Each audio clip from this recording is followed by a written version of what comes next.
Buenas tardes a todos y a todas. En esta nueva videoclase vamos a desarrollar la teoría del aprendizaje significativo de Ausubel que corresponde a la unidad número 4. De esta manera vamos a dar en primer lugar algunos datos biográficos del autor. David Ausubel fue un psicólogo e investigador que se enfocó en su constructo teórico en la educación. Estudió en la Universidad de Nueva York y desarrolló la teoría del aprendizaje significativo, que constituyó uno de los principales aportes a la pedagogía constructivista.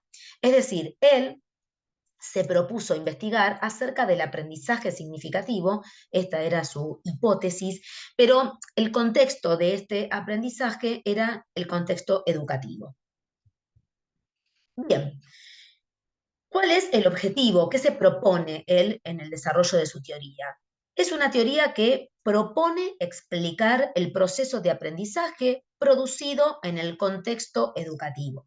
Es decir, que él mira el proceso de aprendizaje en ese ámbito, en el ámbito escolar, en el ámbito educativo, en el ámbito áulico. Es una teoría cognitiva del aprendizaje que se enfoca en aquello que ocurre cuando los alumnos o alumnas aprenden en la escuela, ¿sí? Y en este sentido es una teoría que nos va como mostrando aspectos más distintivos en relación a las teorías que venimos desarrollando en la materia en las otras unidades. En el proceso educativo, él considera que no es simplemente un cambio de conducta, sino que genera un cambio significativo en la experiencia de los estudiantes, ¿sí? O sea, no es una reacción a un estímulo como, por ejemplo, consideraba el conductismo, ¿no? Sino que el aprender, el aprendizaje, es un proceso, y en este sentido también empezamos a mirar y a continuar con esta mirada de el procesamiento de la información, ¿no? El enfoque de los procesos mentales, y que además este proceso educativo tiene un impacto en los alumnos, que es justamente un cambio significativo en la experiencia. Ausubel plantea que el aprendizaje del alumno o de la alumna depende de la estructura cognitiva previa que se relaciona con la nueva información que se adquiere. Y acá también avanzamos un poco más en esto de definir qué significa para Ausubel una estructura cognitiva. Y bueno, una estructura cognitiva es un conjunto de ideas, de conceptos, de información que un sujeto tiene sobre un determinado campo del conocimiento. Podríamos ampliar y decir que un sujeto tiene en relación a la realidad que lo rodea, ¿no? En relación a su entorno, ¿sí? O sea que hay información y que esta información, que él lo denomina conocimientos previos, que se encuentran en la estructura cognitiva, son un elemento fundamental para que este proceso de enseñanza y aprendizaje en el contexto escolar pueda suceder, ¿no? Para que este aprendizaje significativo se adquiera. Y empieza a aparecer otro aspecto fundamental que es el de la propuesta de enseñanza, ¿no? Porque él empieza a armar una relación, digamos, en términos de proceso relacionado con la propuesta de enseñanza y este aprendizaje significativo, ¿no? No se miran estos dos aspectos de manera aislada, sino que él los integra. Ahora bien, ¿cómo define él el aprendizaje significativo? El aprendizaje significativo implica una reorganización cognitiva del sujeto, es decir, una reorganización de esta información, de estos conceptos, de estas definiciones, ¿no? Que se encuentran en la estructura cognitiva y él los denomina conocimientos previos. Entonces, esta reorganización es una reorganización que sucede porque se relaciona de alguna manera con la nueva información que va adquiriendo, que presenta la propuesta educativa a un estudiante, a un alumno o a una alumna. Entonces, es una reorganización cognitiva del sujeto y esto, que es un proceso, en este proceso la nueva información, lo desconocido, ¿no? Se conecta con un concepto relevante, con una idea relevante que tiene este estudiante en su estructura cognitiva. Y Ausubel lo denomina concepto subsunsor, porque justamente lo que va a hacer es de conector entre la información ya existente en la estructura cognitiva y la nueva, ¿sí? Y por supuesto permite que la nueva información adquiera un significado para el sujeto. Ahora bien, ¿qué es para Ausubel esto de adquirir un significado, ¿no? Es decir, que estos nuevos conceptos e ideas pueden ser aprendidos significativamente. Es decir, que la información, las ideas y los conceptos que ya están en la estructura cognitiva de un sujeto y que él los denomina conocimientos previos, se amplían, se enriquecen y se produce lo que él llama un anclaje. Es decir, aprendemos más, ¿sí? Pero no aprendemos más porque toda la información es nueva, sino porque se logra establecer un proceso y una integración que más adelante iremos viendo en relación a cómo es puntualmente esta posibilidad de aprendizaje significativo desde su mirada, es que justamente lo que va a suceder es que se produce un proceso de integración, ¿no? Entre la información preexistente, la estructura cognitiva y la nueva. Ahora bien, amasamos un poquito más con sus ideas y nos encontramos con que desde este autor el aprendizaje significativo es el resultado de la memoria comprensiva, ¿sí? Que permite, ¿no? En este proceso de ir relacionando la información preexistente con la nueva, permite establecer una red de conceptos que facilitan a partir de esta comprensión, porque podríamos decir que justamente poder establecer una integración a modo de proceso entre la información preexistente o los conocimientos previos y la nueva información, se empieza a establecer una red de conceptos, se amplía el conocimiento y entonces justamente opera en este proceso también una memoria que es comprensiva, porque se va a poder recordar a partir de poder comprender esta nueva información que se integra a la preexistente en la estructura cognitiva. Entonces, lo opuesto a esta memoria comprensiva es la memoria mecánica. Y justamente él va a avanzar más en esta cuestión y va a decir que también, así como existe un aprendizaje significativo, ¿sí? También existe un aprendizaje mecánico. Y que por supuesto este aprendizaje sucede, ¿no? Porque lo que va a operar, y por eso digo por supuesto, justamente la memoria mecánica y no la memoria comprensiva, sucede cuando la nueva información es almacenada en la estructura cognitiva de forma arbitraria. Es decir, que no se integra la información nueva con la preexistente. Es decir, no aparecen estos conceptos subsunsores que no son conceptos azarosos, sino que son conceptos que se encuentran en la estructura cognitiva y se relacionan con esta nueva información y permiten que se pueda establecer esta conexión de la que estamos hablando. Ausubel no establece una dicotomía entre ambos aprendizajes, sino que dice que ambos forman parte del aprendizaje, o sea que podemos adquirir un aprendizaje mecánico y un aprendizaje significativo y operan los dos tipos de memorias respectivamente. A modo de ejemplo, podemos decir que en el aprendizaje de fórmulas lo que predomina es un aprendizaje mecánico. Sin embargo, en la comprensión de conceptos, lo que puede predominar es un aprendizaje significativo, ¿sí? Son dos modos que tenemos de aprender.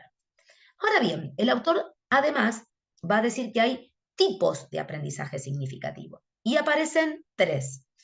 El primero es el de representaciones y puntualmente él va a decir que las representaciones es la adquisición de vocabulario, es el vocabulario, es poder adquirir vocabulario. Primero se aprenden palabras que representan objetos reales y que tienen un significado para el sujeto, pero no los identifica como una categoría, los nombra, es poder nombrar los objetos de la realidad.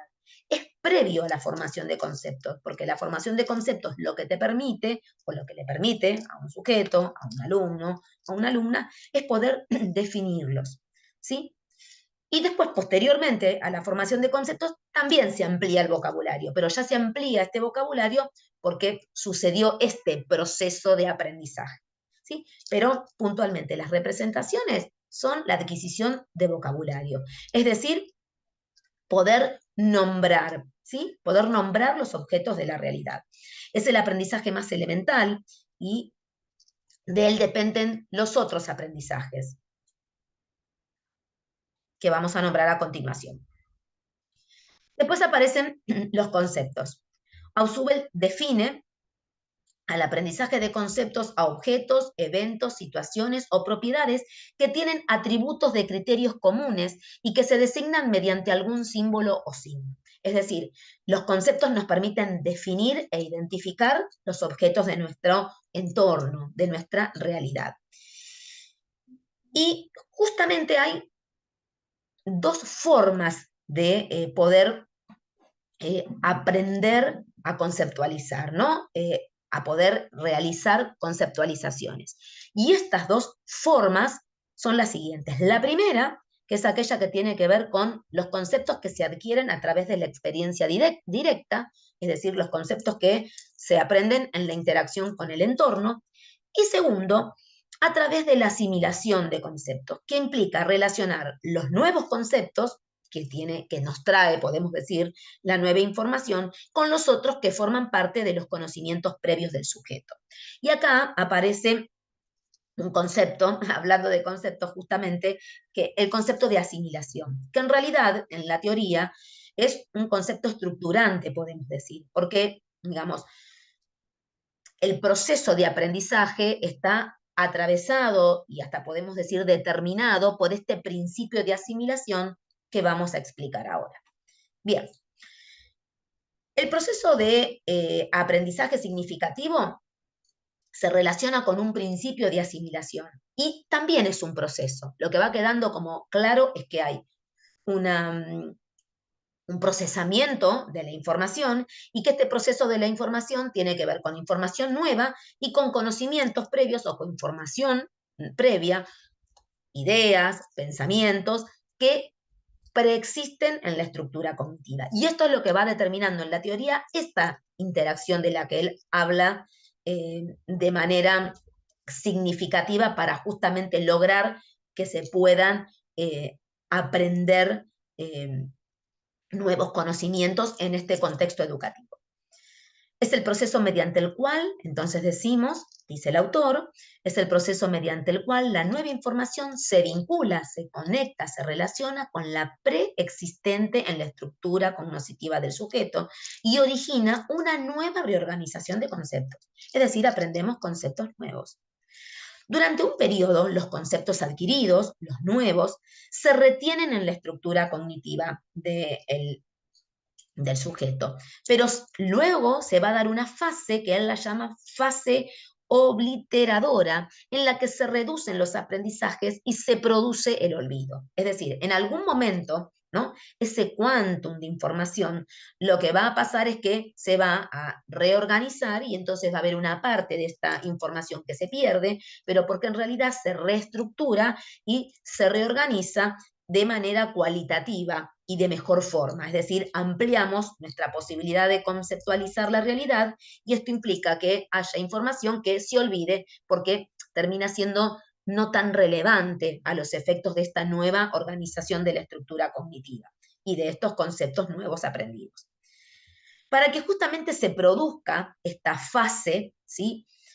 Actúan dos procesos. En este proceso se produce una elaboración de ideas y conceptos previos de la estructura cognitiva. Es decir, para que se produzca esta fase de la que estamos hablando, aparecen dos procesos a su vez, ¿sí? Porque en realidad de esto se trata, ¿no? De distintos modos de procesar o distintas formas o maneras de procesar esta información nueva con la preexistente, ¿no? Hay procesos de diferenciación progresiva de la información y un proceso de reconciliación integradora que permite, ¿sí?, conceptualizar de mejor manera la realidad y que esto implique, a su vez, como decíamos, que se produzca el olvido de alguna información, ¿no es cierto? Bien.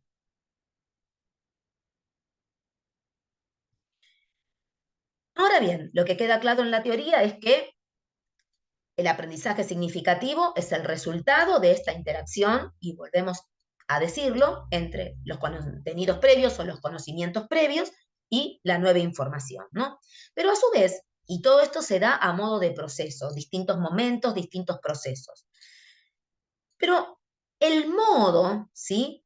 O la forma en que se da esta interacción, esta conexión entre la nueva información y los conocimientos previos, eh, va a determinar formas de aprendizaje significativos, modos en que se realiza este proceso.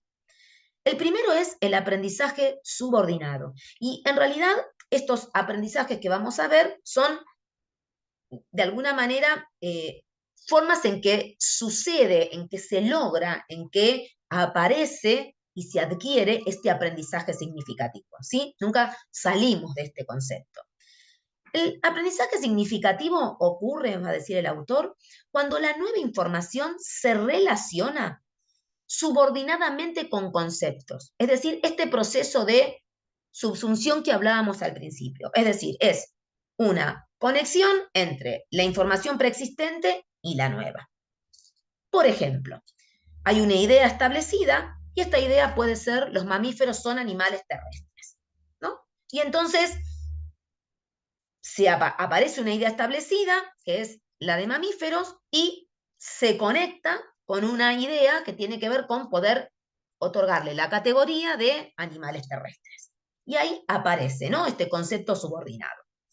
Y esta manera, ¿no?, de relacionar estos conceptos se puede dar de dos tipos diferentes, ¿no? Es un aprendizaje y nunca salimos de la categoría de aprendizaje y sería importante que ustedes vayan como pensando, ¿no?, en esta información que yo les voy dando a modo de los diferentes momentos en que se va procesando la información, ¿no? Por eso aparece de alguna manera, de manera reiterada, esto de ir el proceso, hay dos formas de procesarlas, dos tipos, dos maneras. Básicamente se habla de distintos momentos de este proceso estructural, como decíamos, de la teoría, del procesamiento de la nueva información con la preexistente que, digamos, tiene como protagonista principal el principio de asimilación. Entonces, a su vez, el aprendizaje subordinado puede ser de dos tipos. El derivativo, que sucede cuando la nueva información se relaciona como un ejemplo específico de un concepto ya existente. Es decir, ilustra, ¿sí?, esta conceptualización que tenemos. Por ejemplo, ¿no?, nosotros partimos de una idea establecida que es los mamíferos son animales terrestres y aparece un ejemplo: perro, caballo, león o ballena, ¿sí? Quizás suene como este tipo de exposición, como una exposición como más pausada, pero en realidad esto es muy dinámico, ¿no? Y esto, digamos, a los efectos de poder comprender los conceptos de la teoría, los vamos como nombrando, los vamos como describiendo de manera más lentificada, pero en realidad esto es lo que va sucediendo permanentemente en esta interacción y es dinámico este proceso, ¿sí?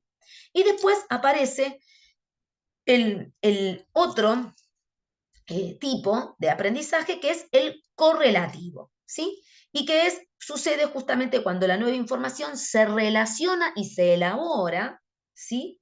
Y es un proceso a través en el cual se aprende un nuevo concepto. Acá aparece una nueva conceptualización.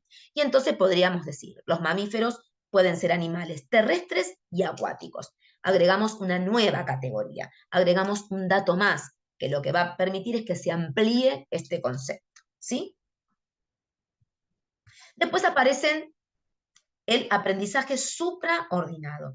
¿Cuándo ocurre este aprendizaje? Este aprendizaje ocurre cuando una nueva proposición se relaciona con ideas subordinadas y específicas. Es decir, el sujeto integra conceptos ya aprendidos dentro de un concepto integrador más amplio. Es decir, toma, ¿sí?, conceptos que pueden ser más simples, que pueden ser más específicos, y arma, formula, construye un concepto más amplio y por eso se llama un concepto integrador, ¿no?, que le permite adquirir mayor información, ¿sí? Y entonces podemos poner como ejemplo: los mamíferos pueden ser animales terrestres, acuáticos, pero el murciélago es el único mamífero que tiene alas y puede volar.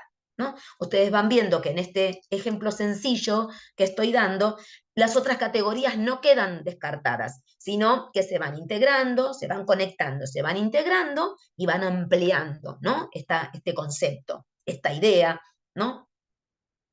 Y por último tenemos el aprendizaje combinatorio. ¿Qué ocurre cuando la nueva información se relaciona de forma más general con los conceptos ya aprendidos? Entonces, de esta manera se logra una conceptualización que permite definir determinada idea inicial preestablecida con aspectos específicos, con aspectos que aportan mayor información y también con información que es general, o sea, información general y específica. Y entonces el ejemplo puede quedar de esta forma. Los mamíferos se llaman de esa forma porque las madres tienen mama para alimentar a sus crías y pueden ser terrestres o acuáticos. Y de esta manera, ¿no? Va quedando como esta integración final donde se amplía esta idea inicial preestablecida, que era una idea más básica, más elemental. Y por último tenemos las proposiciones, que la asimilación de conceptos genera el aprendizaje de proposiciones. ¿Y qué son las proposiciones? Bien, las proposiciones son justamente la posibilidad de adquirir el significado de nuevas ideas y que estas ideas se expresan a través de la formulación o la construcción de una oración o una frase que contienen dos o más conceptos que se fueron elaborando, ¿sí? Por ejemplo, una definición. Ahora bien, nosotros dijimos al inicio de la clase que Ausubel se había enfocado en poder desarrollar su teoría en relación al aprendizaje significativo, pero él contextualizaba este aprendizaje en el contexto escolar. Y entonces cuando hablamos del contexto escolar, también tenemos que hablar de que se necesitan determinadas condiciones para que este aprendizaje suceda. No queda del lado del alumno solamente, sino que él va a establecer una relación entre la enseñanza y el aprendizaje. Entonces, ¿cuáles son estos requisitos para que se pueda dar en el ámbito áulico un aprendizaje significativo? En primer lugar, la disposición favorable. Y la disposición favorable básicamente de lo que habla es de este impulso o disposición para aprender, que tiene que venir de parte del alumno, por decirlo de alguna manera, ¿no? La disposición se espera de parte del alumno. Pero si bien se espera de parte del alumno, para que esta disposición se dé, ¿sí? Requiere y se relaciona con la propuesta de enseñanza y aprendizaje que el docente propone, trae al aula. Entonces, de alguna manera aquí se arma esta interacción y esta relación entre, ¿no? El aprendizaje de determinados contenidos y el modo, la propuesta, la planificación que un docente hace para que se genere este proceso de aprendizaje. Hablar de justamente una propuesta de enseñanza implica hablar de una planificación, de un diseño, ¿sí? De una propuesta de enseñanza, y que justamente esta planificación no es azarosa y arbitraria, porque en primer lugar esta planificación debe partir y debe tener en cuenta aquellos conocimientos que el estudiante ya tiene, ¿sí? Estos conocimientos previos de los que veníamos hablando. Y entonces, a partir de esos conocimientos previos que el estudiante tiene, el docente tendrá que pensar actividades que permitan, ¿no es cierto?, conectar estos contenidos nuevos, esta información nueva, con la estructura, con los de la estructura cognitiva del sujeto. Entonces, la organización de los contenidos y los materiales, cuando hablamos de materiales hablamos de las tareas que realizan los estudiantes en la escuela, para facilitar justamente el aprendizaje significativo y el recuerdo que ya habíamos hablado, ¿no? La organización tiene que ser planificada y pensada teniendo en cuenta dos aspectos, la significatividad lógica y la significatividad psicológica. Cuando hablamos de significatividad lógica, hablamos de cómo se van a ordenar estos contenidos, es decir, esta información nueva. Esta información debe ser clara, debe partir de conceptos más generales y conceptos más sencillos para después luego ir pasando gradualmente con las distintas actividades a conceptos más inclusivos o más específicos, para que justamente se pueda generar un espacio para que se dé esta conexión, ¿no?, entre los contenidos previos y la información nueva. Y por otro lado, significatividad psicológica, que justamente tiene que ver con tener en cuenta estos conocimientos previos, las ideas que tienen los estudiantes, para que justamente pueda generarse el interés, ¿no?, y la disposición para aprender.